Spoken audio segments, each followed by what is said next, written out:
Medina university. إذ أخرجه الذين كفروا ثاني اثنين إذ هما في الغار إذ يقول لصاحبه لا تحزن إن الله معنا فأنزل الله سكينته عليه وأيده بجنود لم تروها وجعل كلمة الذين كفروا السفلى وكلمة الله هي العليا والله عزيز حكيم۔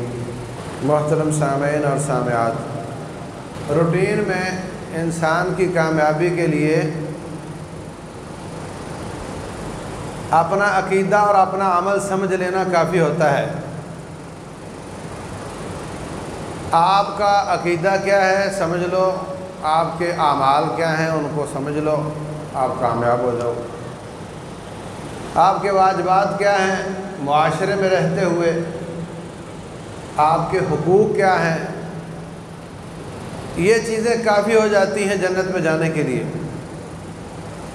تاریخ کو سمجھنا، تاریخ کو پڑھنا،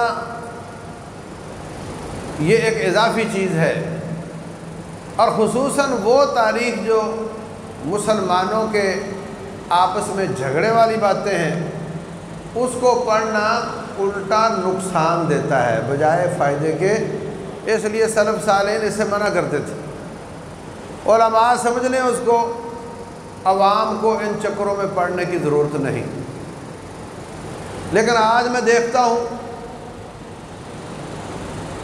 کہ ان کو ہی موضوع سخن بنایا جاتا ہے، اس پر ہی بات کی جاتی ہے، اور جو شخص اس پر بات نہ کرے اس کو سمجھا جاتا ہے کہ یہ خیانت کر رہا ہے، لوگوں کو بتا نہیں رہا، حالانکہ یہ باتیں بتانے کی ہے نہیں۔ یہ وہ علم ہے جو نقصان دہ ہے، لیکن اس کے باوجود چونکہ اس وجہ سے لوگوں کو گمراہ کیا جا رہا ہے تو کچھ بتانا پڑتا ہے۔ رسول اللہ صلی اللہ علیہ وسلم کے بعد حضرت ابوبکر صدیق رضی اللہ تعالیٰ عنہ کو خلیفہ بنایا گیا۔ وہ خلیفہ اول ہیں، وہ پہلے مسلمانوں میں سے ہیں جو پہلے دنوں میں مسلمان ہوئے۔ حضرت علی رضی اللہ تعالیٰ عنہ بچوں میں سے سب سے پہلے مسلمانوں میں سے ہیں، اور ابوبکر صدیق رضی اللہ عنہ جوانوں میں سے پہلے مسلمان ہیں۔ فرق بہت ہے۔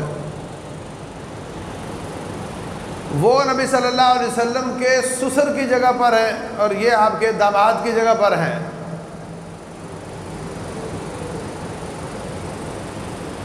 آپ کی وفات سے چند دن پہلے جب آپ کو تکلیف بڑھ گئی تو آپ نے فرمایا کہ عائشہ اپنے والد سے کہو کہ وہ لوگوں کو نماز پڑھائیں۔ میں چند اشارے بیان کروں گا۔ نبی صلی اللہ علیہ وسلم نے دو ٹوک الفاظ میں نہیں فرمایا کہ میرے بعد خلیفہ کون ہوگا، کسی کے لیے نہیں فرمایا، اور آپ کی عادت مبارکہ تھی کہ آپ اپنی رائے تھوپنے سے حد الوسع بچنے کی کوشش کرتے تھے، لوگوں میں زیادہ سے زیادہ آزادی انجوائے کرواتے تھے۔ آپ سے فرمایا گیا سعر لنا یا رسول اللہ، اے اللہ کے رسول علیہ السلام چیزوں کے بھاؤ بڑے بڑھ گئے ہیں اور آپ امیر المومنین بھی ہیں، لوگ منہ مانگی قیمت مانگ رہے ہیں، تو آپ ریٹ طے کر دیں کہ گندم اتنے سے زیادہ مت بیچو، چاول اتنے سے، یا اس وقت چاول تو عام نہیں تھے، جو کھجور یہ اس سے زیادہ مت بیچو، آپ ریٹ طے کر لیں۔ آپ نے فرمایا ان اللہ هو المسعر القابض الباسط، اللہ تبارک و تعالیٰ ہی سے یہ ریٹ طے کرتا ہے، وہی لوگوں کے رزق کھولتا ہے، وہی لوگوں کے رزق تنگ کرتا ہے اپنی حکمت کے مطابق، اور میں چاہتا ہوں کہ میں دنیا سے جاؤں اور کوئی شخص مجھ سے اپنا حق مانگنے والا نہ ہو۔ آج کل کیا چل رہا ہے؟ چینی کا امپورٹ ریٹ جو ہے وہ تقریباً 85 روپے ہے کراچی میں، اور لوگوں سے کہا جا رہا ہے کہ تم پرچون میں 85 کا بیچو، وہ کیسے بیچیں گے؟ اس پر چھاپے لگ رہے ہیں، اس پر بندوں کو جیلوں میں ڈالا جا رہا ہے، وہ کیا کریں گے؟ وہ مہنگی لے کر سستی تو نہیں بیچ سکتے۔ وہ مہنگی کیوں ہو گئی وہ الگ بات ہے، جن لوگوں نے سٹور کیا ہے وہاں تک پہنچنا چاہیے، ان لوگوں کو پکڑنا چاہیے، لیکن جو پرچون والا مہنگی لے کر بیٹھا ہے وہ سستی کیسے بیچے گا؟ تو جب حکمران طے کر دے گا کہ 85 سے اوپر بیچو گے تو میں ماروں گا، تو ظاہر سی بات ہے وہ قیامت والے دن پکڑ لیں گے کہ ہم نے تو مہنگی خریدی تھی، ہم اس میں کیسے بیچتے، اور تیری وجہ سے ہم پہ ظلم ہوا، اب ادھر دے کر حساب دینا۔ اور یہ ہر فیصلہ کسی نہ کسی طرف تو مسائل بناتا ہی بناتا ہے۔ اس دفعہ اگر گندم مہنگی خریدی گئی ہے تو اس سے کسانوں کو فائدہ ہوا ہے تو عوام چیخ رہی ہے، اور اگر سستی خریدی جاتی عوام وہ خوش ہو جاتی، کسان چیخ رہے ہوتے ہمارے خرچے پورے نہیں ہوتے۔ تو ریٹ طے کرنے سے کہیں نہ کہیں تو زد پڑتی ہے، کسی حد تک حرام پائی کرنے والوں پر بھی زد پڑتی ہے، لیکن عام طور پہ کتنے لوگ پس جاتے ہیں ریٹ طے کرنے سے۔ اس لیے نبی صلی اللہ علیہ وسلم فرماتے ہیں میں ریٹ طے نہیں کروں گا، میں چاہتا ہوں میں دنیا سے جاؤں اور کوئی شخص یہ کہنے والا نہ ہو کہ میں نے ان سے کچھ لینا ہے۔ ایسے ہی آپ نے اپنا فیصلہ تھوپا نہیں کہ آپ میرے بعد فلاں کو خلیفہ بنا لینا، اشارے فرمائے، فیصلہ تھوپا نہیں۔ ان اشاروں میں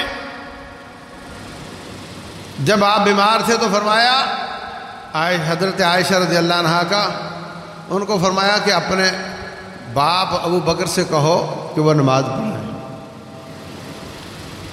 حضرت عائشہ رضی اللہ عنہ فرمانے لگیں، اپنی بہن حفصہ، اپنی سوتن ام المومنین حفصہ سے فرمانے لگی کہ آپ جا کر کہو کہ ابو بکر کا دل نرم ہے، وہ مسلح پہ کھڑا ہو کر روتے ہی رہیں گے اور کسی کو قرآن نہیں سنائی دے گا، اس لیے عمر رضی اللہ تعالیٰ عنہ کو کہہ دیں کہ وہ پڑھا دیں۔ رسول اللہ صلی اللہ علیہ وسلم کو جا کر حضرت حفصہ نے یہ کہہ دیا، آپ نے ڈانٹ دیا، فرمایا تمہاری وہی صورتحال ہے جو یوسف علیہ السلام کو پھسلانے والیوں کی تھی۔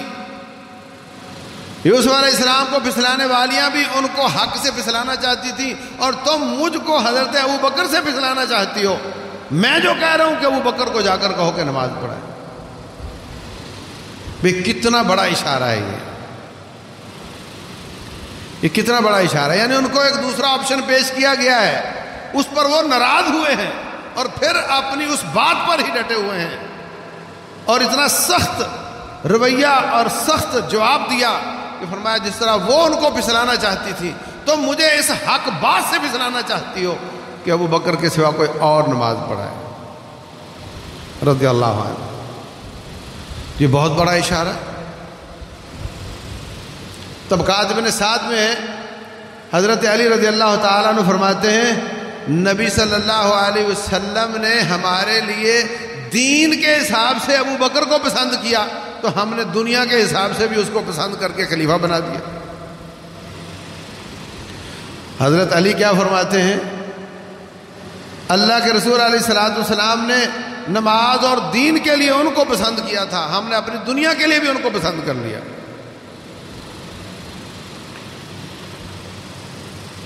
دو باتیں ہو گئیں، حضرت علی رضی اللہ عنہ کا فرمان اور نبی صلی اللہ علیہ وسلم کا اپنی زندگی میں ان کو اپنی جگہ پر کھڑے کرنا۔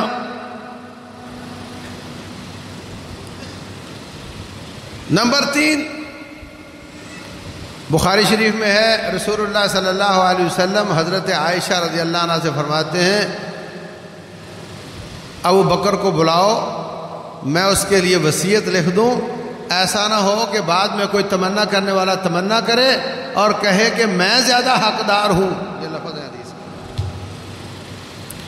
ایسا نہ ہو کہ کوئی تمنا کرنے والا تمنا کرے اور کہے میں زیادہ حقدار ہوں۔ اس کے بعد فرمایا اب اللہ المؤمنون الا ابا بکر، اللہ بھی انکار کرتا ہے، مومن بھی انکار کرتے ہیں کہ ابو بکر کے سوا اور کوئی نہیں آئے گا۔ یہ بھی واضح قسم کا اشارہ ہے۔ نمبر 4، رسول اللہ صلی اللہ علیہ وسلم تشریف فرما ہے، یہ بھی صحیح بخاری کی حدیث ہے۔ ایک عورت آئی، فرمایا دوبارہ بھی آنا، کوئی اس کو کام تھا، فرمایا دوبارہ آنا۔ کہنے لگی حضرت اگر میں دوبارہ آؤں اور آپ نہ ملیں تو پھر میں کس کو ملوں؟ فرمایا اگر میں نہ ہوا تو میرے بعد ابو بکر ہوگا رضی اللہ تعالیٰ، اس کو مل لینا۔ یہ بھی واضح قسم کا اشارہ ہے۔ اور یہ بھی 5 نمبر صحیح حدیث بخاری میں ہی ہے۔ رسول اللہ صلی اللہ علیہ وسلم نے فرمایا مسجد نبوی میں جن جن کے گھر کے دروازے کھلتے ہیں سارے بند کر دو، لیکن ابو بکر صدیق کا دروازہ وہ بند مت کرو۔ نبی صلی اللہ علیہ وسلم کا اپنا دروازہ مسجد نبوی میں کھلتا تھا، فرمایا میرے سوا سب کے دروازے بند کر دو، لیکن ابو بکر صدیق کا دروازہ وہ بند نہیں کرنا، اس کو کھلا رہنے دو۔ یہ بھی اشارہ ہے کہ میرے بعد وہ خلیفہ ہوں گے اور ان کو ویسی ہی مجبوری ہوگی جیسے میری ہے، اور مسجد میں آنا ان کے لیے آسان ہوگا۔ مسجد نبوی ہی دارالحکومت ہوتا تھا، وہی قصر خلافت ہوتا تھا، وہیں فیصلے ہوتے تھے، وہیں حدود نافذ کرنے کے فیصلے ہوتے تھے، تو ان کو بار بار مسجد میں آنا پڑے گا، گھوم کر آنے کی بجائے ان کا دروازہ ادھر ہی کھلا رہنے دو۔ اللہ اکبر۔ رسول اللہ صلی اللہ علیہ وسلم نے یہ تمام اشارے فرمائے اور قرآن حکیم نے ان کو ثانی کہا، ثانی اثنین، الا تنصروه فقد نصرہ اللہ اذ اخرجہ الذین کفروا ثانی اثنین۔ جب اللہ تعالیٰ فرماتے ہیں جب کافروں نے ان کو گھر سے نکلنے پر مجبور کر دیا تو وہ نکلے، اور ایک نبی تھے تو ان کا ثانی ابو بکر تھا رضی اللہ عنہ۔ آپ نے اپنے اس سفر میں بہت ہی کانفیڈینشیل تھا، بہت ہی رازداری والا سفر تھا، تو رازدار کس کو بنایا؟ ابو بکر صدیق رضی اللہ تعالیٰ۔ اور روٹین میں کسی بھی جماعت کی طرف دیکھا جائے تو باہر سے دیکھنے والا کیا دیکھتا ہے کہ ان کا امیر فلاں ہے، تو دوسرا کون ہے، سیکنڈ کون ہے، ثانی کس کو کہا جاتا ہے کہ جس کی امید ہے کہ وہ اس کے بعد بنے گا، اسی کو ثانی کہا جاتا ہے۔ اور اللہ تبارک و تعالیٰ نے حضرت ابو بکر صدیق کو ثانی کہا ہے۔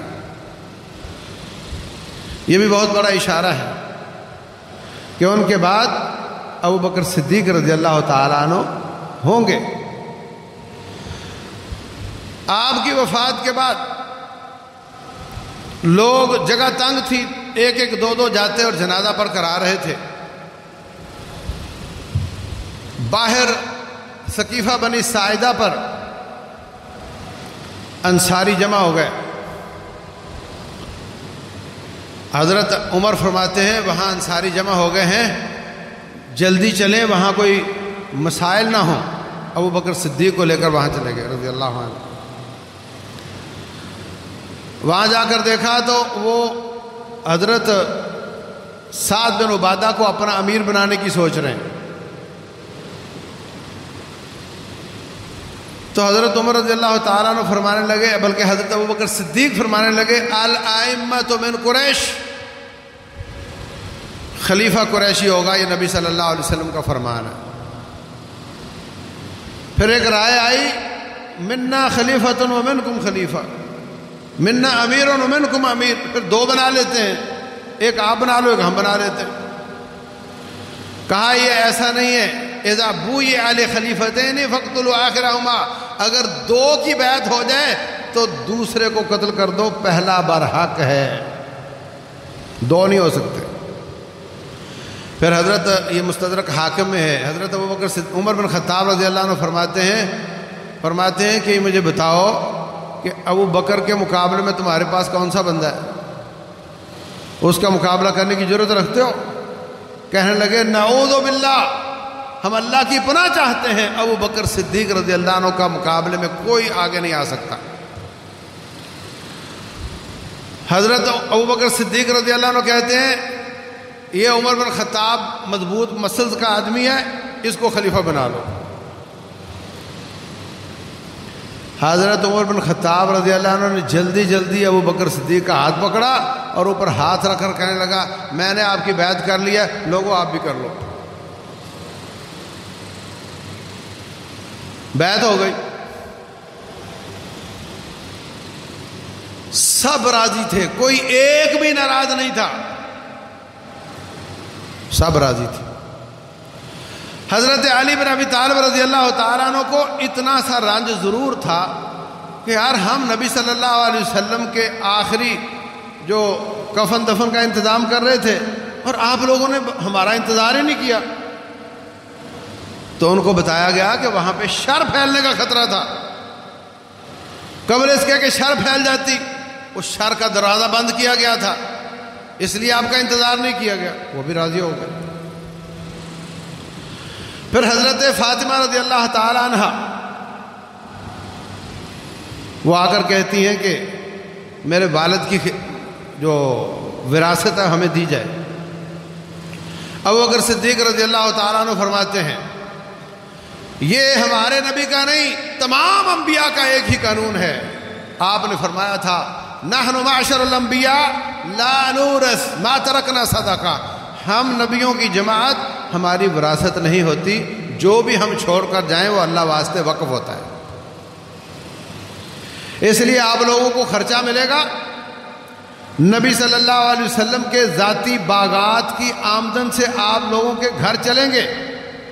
جن جن کو خرچہ وہ اپنے ہوتے ہوئے دیا کرتے تھے ان سب کو ملے گا، لیکن وہ زمینیں کسی کی ملکیت نہیں ہوں گی. سب راضی ہو گئے.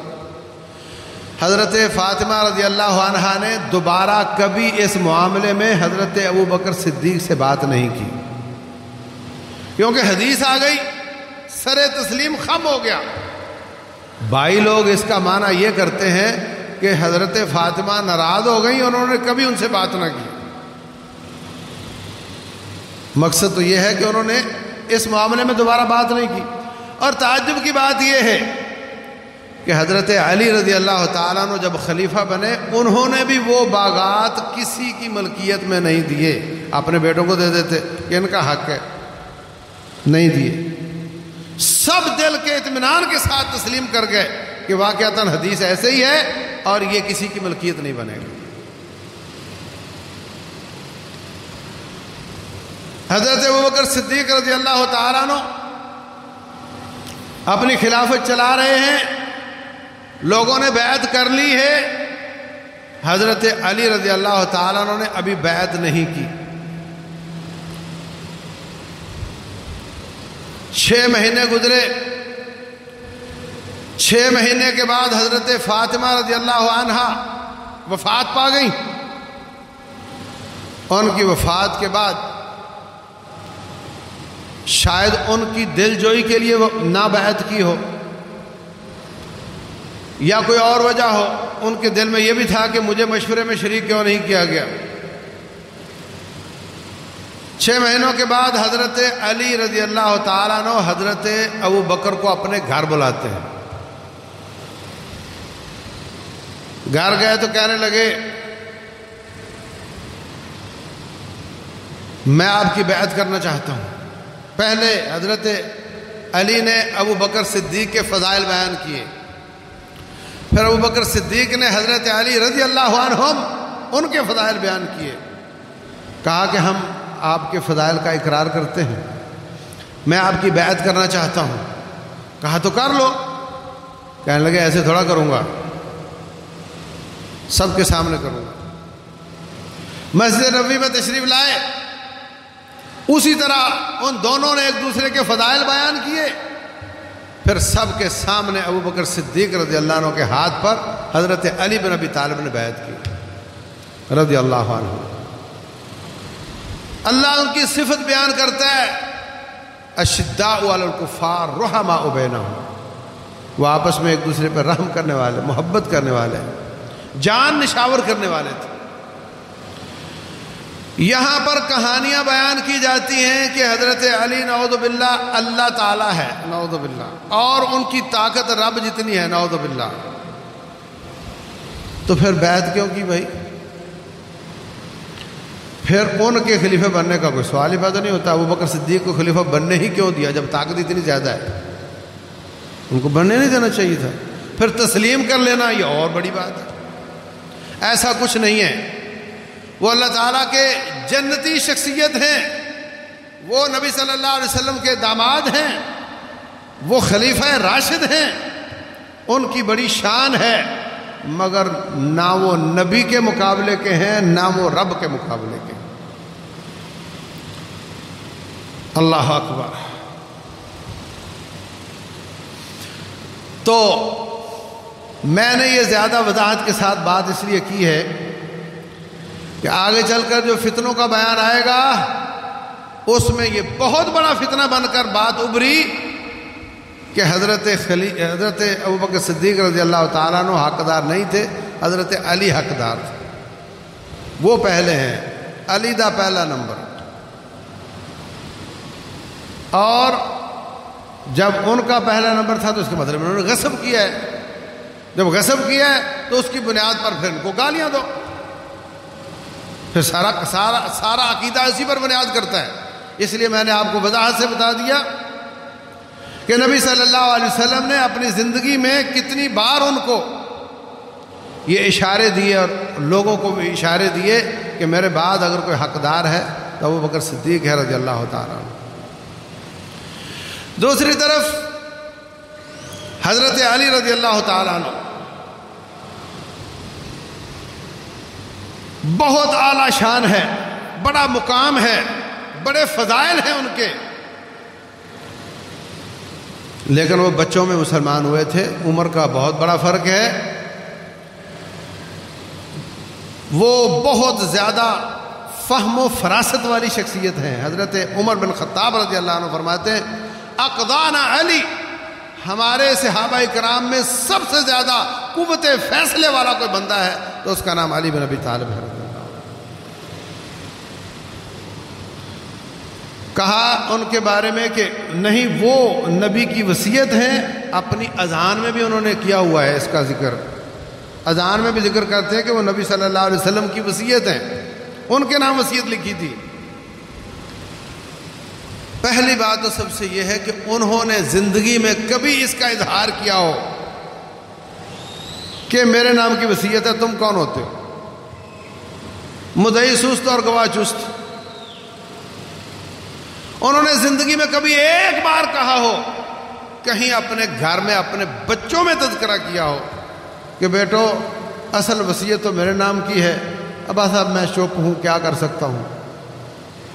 جب وہ شیر خدا ہے تو میں کیا کر سکتا ہوں بھی ان کے لائق نہیں ہے، وہ تو سب کچھ ہی کر سکتے ہیں، وہ سب کچھ کر سکتے ہیں، تو پھر میں کیا کر سکتا ہوں؟ تو وہ کہہ ہی نہیں سکتے۔ حضرت علی رضی اللہ تعالیٰ عنہ نے زندگی میں کبھی اس بات کا دعویٰ نہیں کیا کہ نبی صلی اللہ علیہ وسلم نے مجھے کہا تھا میرے بعد خلیفہ تم ہو گئے۔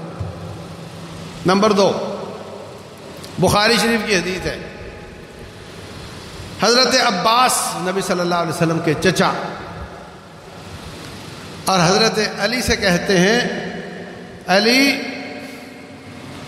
نبی صلی اللہ علیہ وسلم کی جو بیماری کی کیفیت ہے نا، میں اپنے خاندان کو جانتا ہوں، اس کیفیت کے بعد واپسی نہیں ہوتی،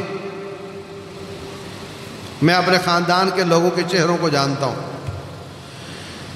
اور چند دنوں کے بعد ہمیں ڈنڈے کے ساتھ ہانکا جائے گا، یعنی ہم محکوم ہوں گے اور کوئی اور حاکم ہوگا، تو چلو جا کر نبی صلی اللہ علیہ وسلم سے پوچھ لیتے ہیں کہ آپ کے بعد خلیفہ کون ہوگا۔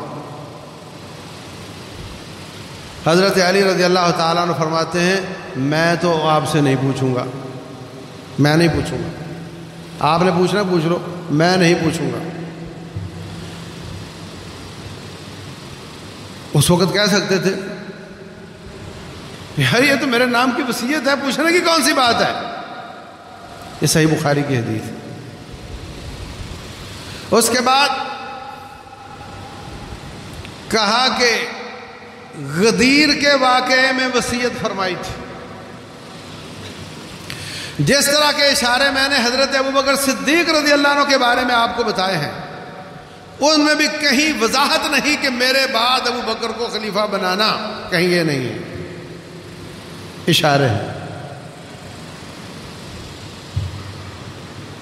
لیکن حضرت علی رضی اللہ تعالیٰ عنہ ان کے بارے میں اس طرح کے واضح اشارے بھی نہیں ہیں۔ غدیر کی اب تو عید منائی جا رہی ہے، 18 ذی الحجہ کو اس کی عید منائی جاتی ہے۔ حجۃ الوداع سے واپسی پر غدیر خم ایک جگہ تھی، کنواں تھا، وہاں پر آپ رکے ہیں اور وہاں کہتے ہیں جی آپ نے وصیت فرمائی ہے۔ میرے عزیز بھائیو، پہلی بات تو یہ کہ یہ وصیت 1.5 لاکھ کے حاجیوں کے مجمع میں کرنی چاہیے تھی یا وہاں سے واپسی پر ایک کنویں پر بیٹھ کر کرنی چاہیے تھی؟ کیا خیال ہے؟ حج میں 1.5 لاکھ کا مجمع تھا تقریباً، وہاں پر بات واضح کر دینی چاہیے تھی، ساری دنیا آئی ہوئی ہے، پیغام لے جاؤ میرے بعد فلاں خلیفہ ہوگا۔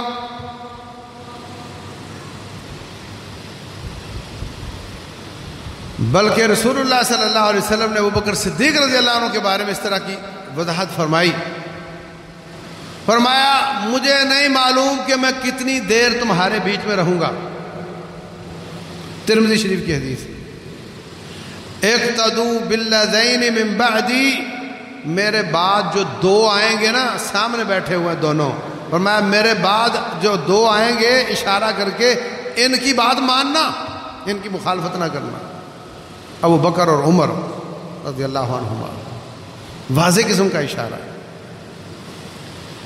مجھے نہیں معلوم کہ میں کتنی دیر تمہارے بیچ میں موجود ہوں، میرے بعد ابو بکر اور عمر کی بات ماننا جو میرے بعد آئیں گے۔ یہ ایک خبر ہے کہ میرے بعد یہ آئیں گے، یہ نہیں کہ ان کو لانا، اس لیے سب اشارے ہیں، واضح نص نہیں ہے۔ لیکن حضرت علی رضی اللہ تعالیٰ عنہ ان کے بارے میں کیا فرمایا؟ بریدہ بن حسیب رضی اللہ تعالیٰ عنہ، غالباً بریدہ ہیں، حضرت بریدہ، یہ تھے ادھر یمن وغیرہ کے علاقے میں، مار کے ہوئے غنیمتیں اکٹھی ہوئی، پیغام بھیجا اللہ کے رسول علیہ الصلوۃ والسلام اپنا نمائندہ بھیجیں جو کل غنیمتوں سے 5واں حصہ نکال لے اور باقی ہم مجاہدوں میں تقسیم کر دیں۔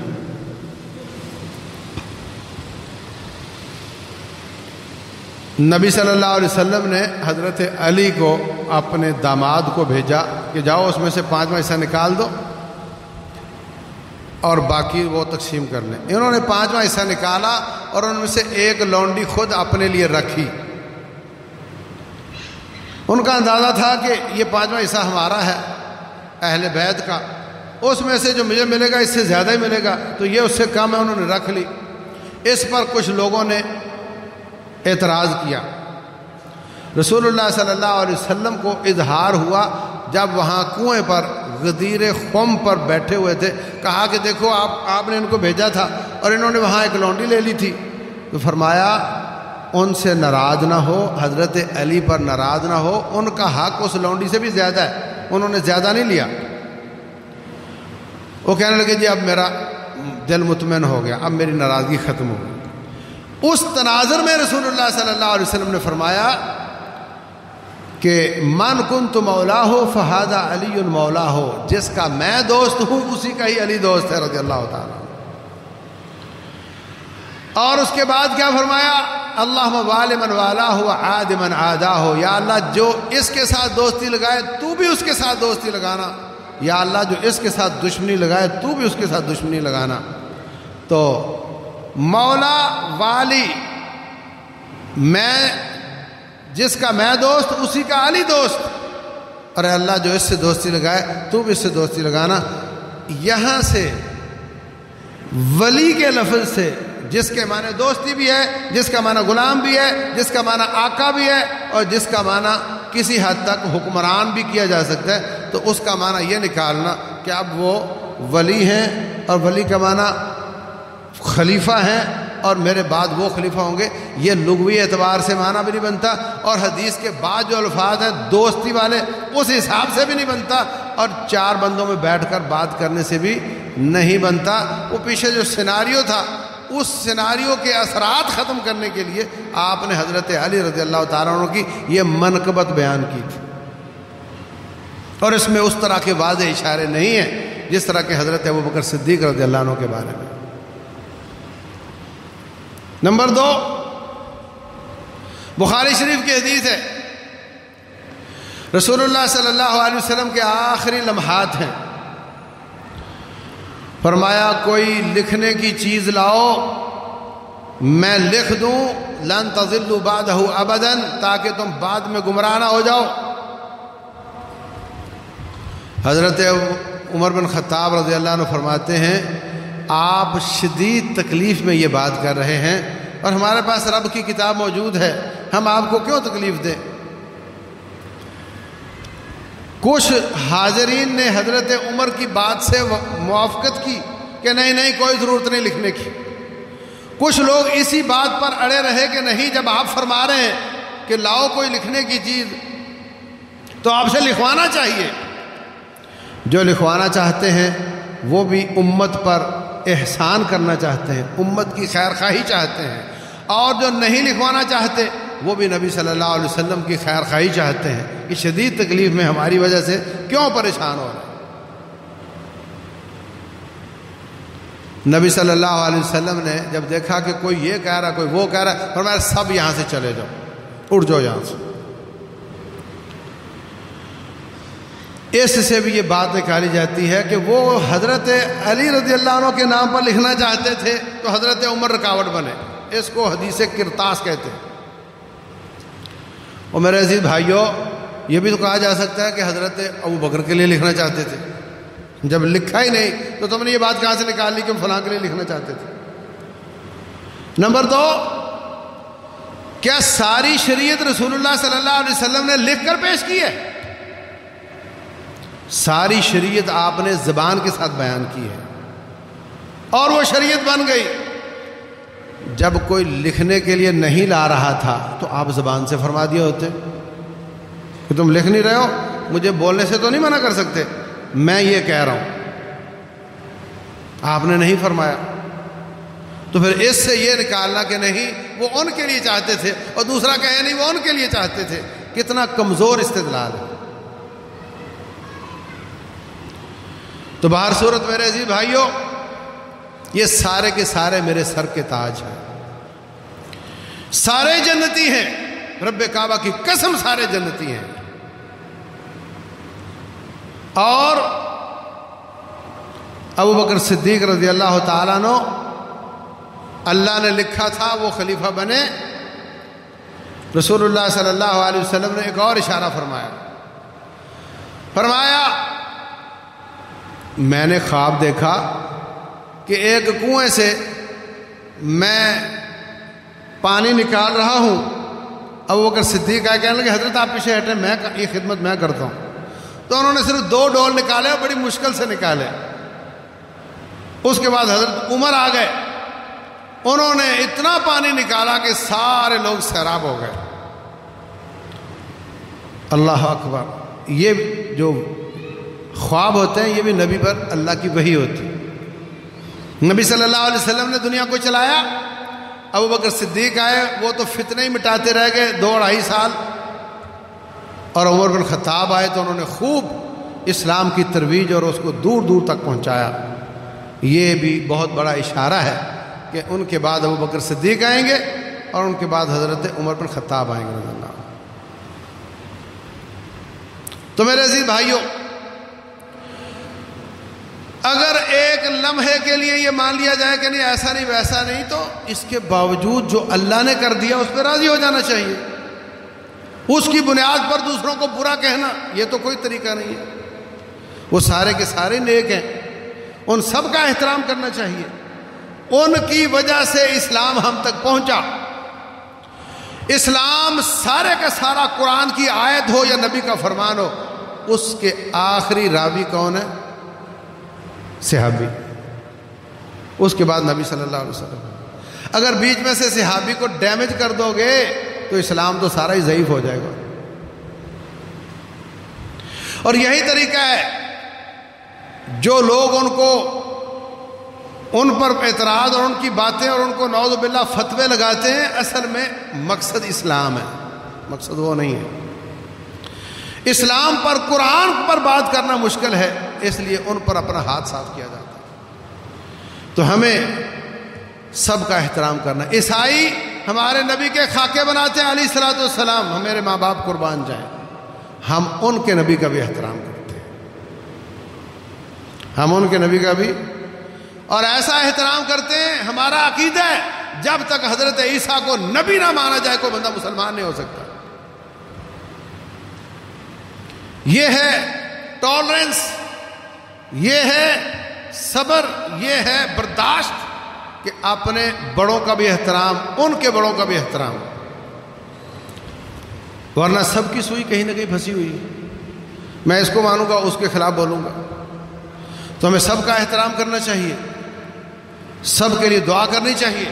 والذین جاءوا من بعدہم یقولون، وہ لوگ جو ان کے بعد آئے وہ یہ کہتے ہیں ربنا اغفر لنا ولاخواننا الذین سبقونا بالایمان، یا اللہ ہمیں بھی معاف کر دے اور جو ایمان پر ہم سے پہلے تھے ان کو بھی معاف کر دے۔ کیا فرمایا؟ ربنا اغفر لنا ولاخواننا الذین سبقونا بالایمان ولا تجعل فی قلوبنا غلا للذین آمنوا، یا اللہ ہمارے دلوں میں ان کے بارے میں کدورت نہ آنے دینا۔ یہ قرآن نے ہمیں دعا سکھائی، یا اللہ ان کے بارے میں ہمارے دلوں میں کدورت نہ آئے۔ امام شافعی رحمۃ اللہ علیہ فرماتے ہیں اگر ان کے زمانے میں ہم ہوتے تو یا ان کے ساتھ ہوتے یا ان کے ساتھ ہوتے، جب ان کی آپس میں لڑائی ہوئی تو لا محالہ ہماری تلواریں ان کے خون سے آلودہ ہو جاتی، تو اللہ نے ہمیں لیٹ پیدا کیا، اللہ نے ہماری تلواروں کو ان کے خون سے بچا لیا، تو کیا ہم اپنی زبانوں کو ان کی عزتوں سے نہیں بچا سکتے؟ ہمیں ان کا احترام کرنا چاہیے، سب کا احترام کرنا چاہیے، کسی کو برا نہیں کہنا چاہیے۔ یہی حق ہے، یہی سچ ہے۔ تلک امت قد خلت لہا ما کسبت ولکم ما کسبتم، وہ امت تھی گزر گئی، جو انہوں نے کمایا ان کا رب سے حساب لے گا، جو تم کماؤ گے تمہارا حساب اللہ تم سے لے گا۔ ولا تسألون عما كانوا يعملون، قیامت والے دن آپ سے نہیں پوچھا جائے گا کہ وہ کیا کرتے تھے، آپ سے پوچھا جائے گا تیرا رب کون، تیرا دین کیا ہے، تو کیا کرتا رہا ہے، کتنا دین سیکھا، کتنا عمل کیا، یہ نہیں پوچھا جائے گا کہ وہ کیا کرتے تھے۔ اس لیے میں ہمیشہ کوشش کرتا ہوں کہ ان موضوعات سے بچا جائے، مگر مجبوراً جب ان کی وجہ سے لوگوں کو گمراہ کیا جاتا ہے تو مجھے کچھ نہ کچھ عرض کرنا پڑتا ہے۔ اللہ تعالیٰ جو ہم نے عرض کیا سب کو سمجھنے اور عمل کرنے کی توفیق دے۔ وما علینا